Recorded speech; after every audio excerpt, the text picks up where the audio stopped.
过来，台中这位70多岁退休的女医师是防诈骗7000万，伊嘛是接到一个自称是检察官的人，讲伊牵涉到洗钱，要求要监管到现金。这个太太就分批交出到4700万的现金，了后这户头无钱咯。诈骗集团发现伊也阁有7笔的房地产，竟然阁来吸收一个中介，带伊去地政事务所。抵押这的房地产，佮甲骗2600万，短半年，互骗走7000万。何金人对一个查某人的尻川后，来到台中中兴地政事务所办抵押房地产的业务。当着背后写的，佮一直外头看这个查某人要安怎处理，看起来真正上无啥问题。也毋过台中警方掠诈起案，发现这条交易无对等的所在。警方进行掠诈骗集团，其中一个被害人是70多岁的退休医生，伊过身的翁婿嘛是医生，两个后生拢大国外，伊家己一个人住2年外，袂晓使用智慧型的手机啊。诈骗集团随后这个负责人投资，无偌久，负责人接到自称检察官的电话。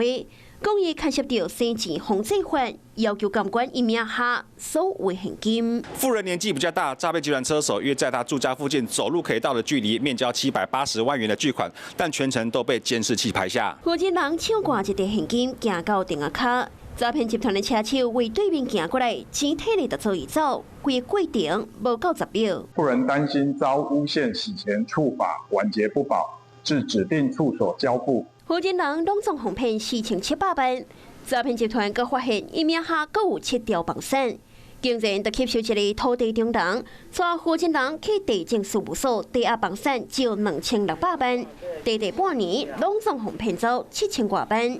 地政事务所甲银行无共，这个银行若领超过50万，行员会主动关心而且报警。也毋过，因为诈骗集团只因负责人分配领10万甲20万，行员就无警觉。那地政事务所因为有专业的地政师陪同负责人抵押房产，所以无人晓奇。虽然地政事务所外口有挂反诈骗的红布条宣导，是讲安尼提醒，也是无法度完全避免民众落雷陷阱。Hello， 我是蒋欣梅。想要抢先掌握最及时的新闻资讯吗？赶快订阅、按赞、开启小铃铛，锁定华视新闻 YouTube 频道。